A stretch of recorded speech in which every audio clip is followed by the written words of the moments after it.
Hi guys, welcome back to another video of business study guys. आज हम बात करेंगे केस स्टडीज स्टाफिंग चैप्टर की।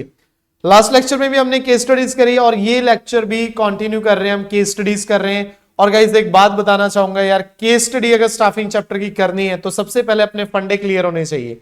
अगर आपके एक एक फंडे के कंसेप्ट क्लियर हैं तो आपकी केस स्टडी चुटकियों में जाके हो जाएगी। और अगर आपकी केस स्टडीज मतलब फंडे स्ट्रांग नहीं है तो केस स्टडी में काफी डिफिकल्ट आने वाली है।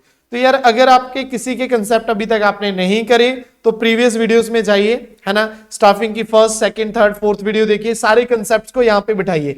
एक बार कंसेप्ट बैठ गए तो प्रॉमिस करता हूं बेटा 100% आपके हर एक फंडे क्लियर होंगे। तो चलिए यार, स्वागत है आपका इस सेशन में, बेहतरीन सेशन में, और स्वागत करते हैं सभी लोगों का। और स्टार्ट करते हैं आज की केस स्टडी।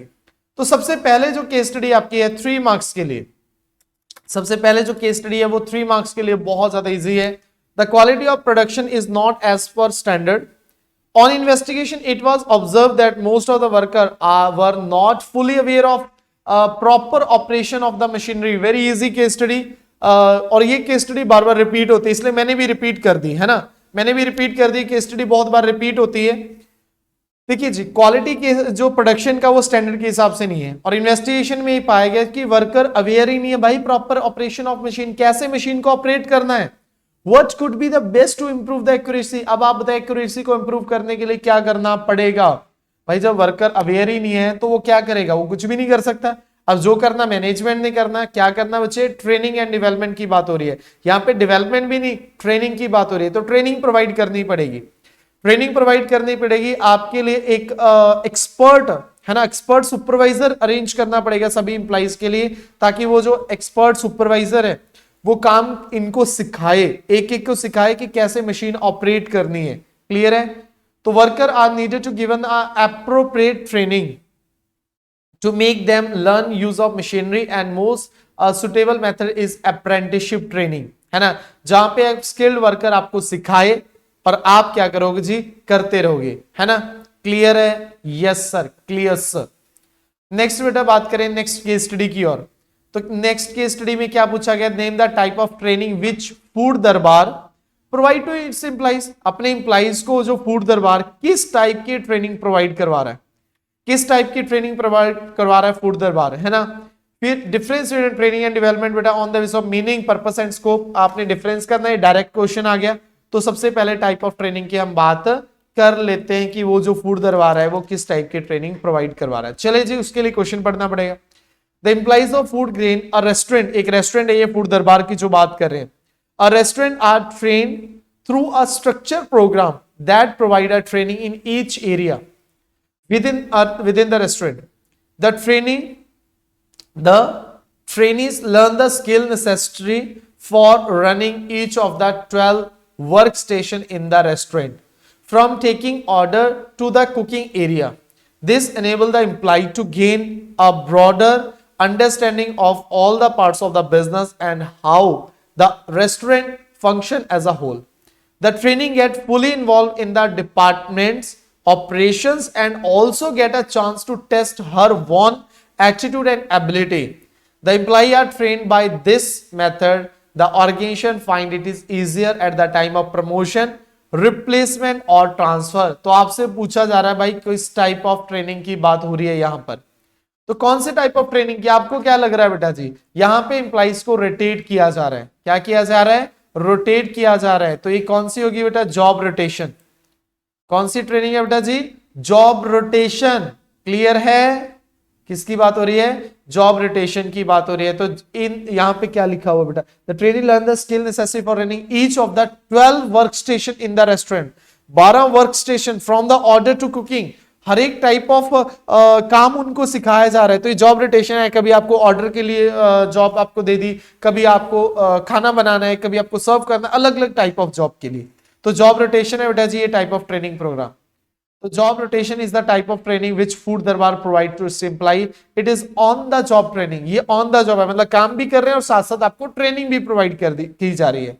तो जब काम भी कर रहे हो ट्रेनिंग भी दी जा रही है उसको क्या बोला जाता है, ऑन द जॉब ट्रेनिंग। और जब ट्रेनिंग से छुट्टी देके, काम से छुट्टी देके, सॉरी ट्रेनिंग से नहीं, आई एम सो सॉरी, काम से छुट्टी देके ट्रेनिंग आपको करवाई जाती है तो उससे बोला जाता है ऑफ द जॉब ट्रेनिंग। तो चले यार नेक्स्ट क्वेश्चन पढ़ते हैं।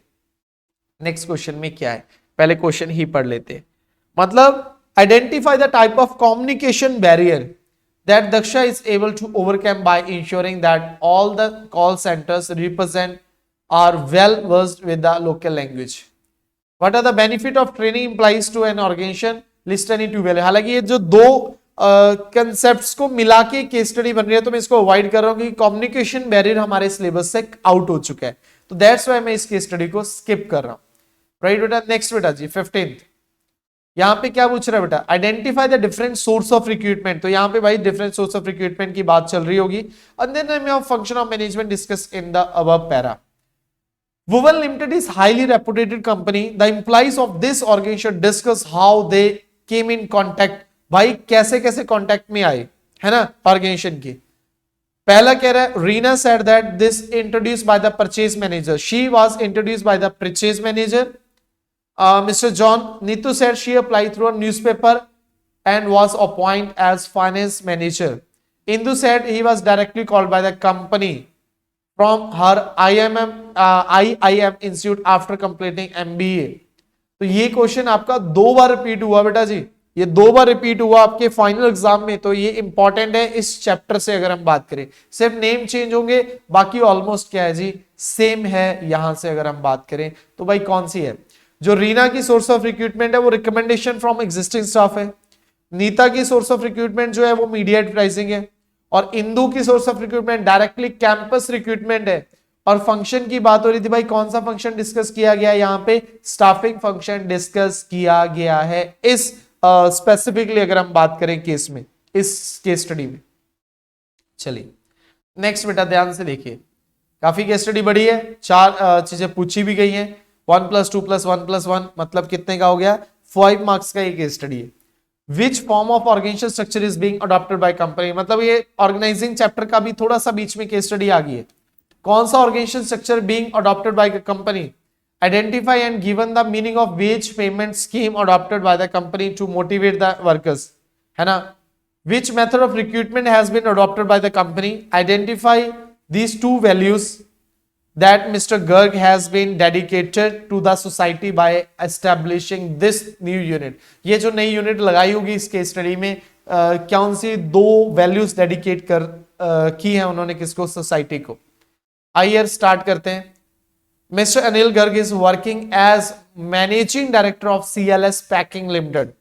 ही is not in favour of selling waste material in the market, instead he is planning to make himself new product of this material. For this purpose a new unit have to be set up. Accordingly he decided to establish this unit in the area where large number of persons are unemployed and so labor is available at cheap rate. तो उन्होंने भाई decide किया कि ये जो नया unit लगानी है ना वो एक लेबर उसमें विलेजेस में लगाते हैं, ग्रामीण क्षेत्र में लगाते हैं जहां पे लेबर सस्ते रेट पे मिल जाएगी। In order to attract worker to this new unit, a special remuneration scheme introduced की गई। Special remuneration scheme introduce की गई बेटा। As per this scheme, worker will get their remuneration on the basis of work. जितना काम उतना पैसा लो।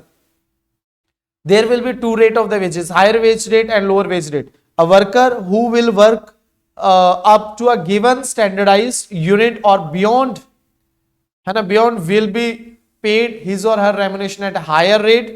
On the other hand, a worker who will work less than the given standardized अगर बात करें unit, he will be paid at lower rate। मतलब जो कम करेगा, नहीं सॉरी, जो लेस करेगा उसको कम रेम्युनरेशन मिलेगी, जो ज्यादा करेगा उसको ज्यादा मिलेगी। ठीक है बेटा, ग्रेट। तो कौन सा वेज है, वो कौन सा वेज है सर, ये कौन से का आपने क्वेश्चन पूछ लिया, पहले तो यही नहीं समझ आ रहा कुछ स्टूडेंट को।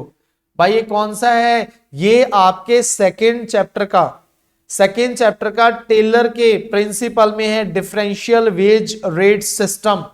डिफरेंशियल वेज रेट सिस्टम है बेटा जी ये। ओके सर, समझ में आ गया। In order to operate this new unit, Mr. Garg established a separate waste material division. It consists of 4 departments such as purchase, sale, production and account. भाई कौन सा हो गया, डिविजनल ऑर्गेनाइजेशन स्ट्रक्चर या फिर फंक्शनल। बच्चे बताइए, बच्चे देख लेते हैं अभी आगे। Company required 4 managers to run this department. Of these, 2 managers was appointed from the existing business by way of promotion, and while 2 select out of the waiting list maintained by the company. तो जल्दी से बताइए यार, आप सबको ये very easy है, आपने बताना टाइप ऑफ ऑर्गेनाइजेशन स्ट्रक्चर कौन सा फॉलो किया गया, डिविजनल या फिर फंक्शनल, वेरी इजी बेटा। और थर्ड की बात करेंगे बेटा जी, थर्ड की कौन सी, मेथड ऑफ रिक्रूटमेंट। तो मेथड ऑफ रिक्रूटमेंट कैसे है बच्चे, कौन कौन सा मेथड ऑफ रिक्रूटमेंट यहाँ पे फॉलो किया गया है, जल्दी से बताएंगे बेटा जी। एक तो प्रमोशन है, एक तो क्या है बच्चे, प्रमोशन है या नहीं है, ध्यान से देखो बेटा। Company required 4 manager to run, 2 manager existing business से एंड 2 बिजनेस वेटिंग लिस्ट से। वेटिंग लिस्ट मतलब कैजुअल कॉलर। तो यहाँ पे 2 सोर्स ऑफ रिक्रूटमेंट अडॉप्ट किए गए हैं, एक प्रमोशन है ना, और एक सेकंड बेटा प्रमोशन, और एक सेकंड क्या कैजुअल कॉलर। 2 वैल्यूज क्या बताना चाहता है वो सोसाइटी को बेटा जी, कि बैकवर्ड एरिया को डेवलप करो, स्पेशल फोकस करो बैकवर्ड एरिया पे, और सेकंड बेटा provide employment opportunity special to weaker section of the society. ठीक है, ये 2 वैल्यूज वो कम्युनिकेट करना चाहता है सोसाइटी को। समझ में आया या नहीं बच्चे? अब बताइए जी, ऑर्गेनाइजिंग की केस स्टडी में मजा आ रहा है, ऑर्गेनाइजिंग की सॉरी ऑर्गेनाइजिंग कह रहा हूं मैं यार, क्योंकि ऑर्गेनाइजिंग का पॉइंट आ गया था बीच में ना। स्टाफिंग की केस स्टडी में मजा आ रहा है। स्टाफिंग की केस स्टडी अब करके तकरीबन यार हमने कितनी केस स्टडी कर ली, हमने कितनी केस स्टडी कर ली, 16-17 केस स्टडी कर ली। अब 16-17 केस स्टडी के बाद में आपको वो कॉन्फिडेंस आना चाहिए कि यस अब मैं कर सकता हूं, अब मैं कर सकता हूं, वो कॉन्फिडेंस आपको आना चाहिए बच्चे, और उसके बाद खेल हो जाएगा। राइट जी, तो चलिए जी आज के लिए इतना ही, और इस चैप्टर के लिए इतना ही यार, है ना। मिलते हैं कल एक नए लेक्चर के साथ, तब तक के लिए घर पे रहें, सुरक्षित रहें, और सबसे इंपॉर्टेंट है पढ़ाई करते रहें। Thank you very much guys, thank you very much.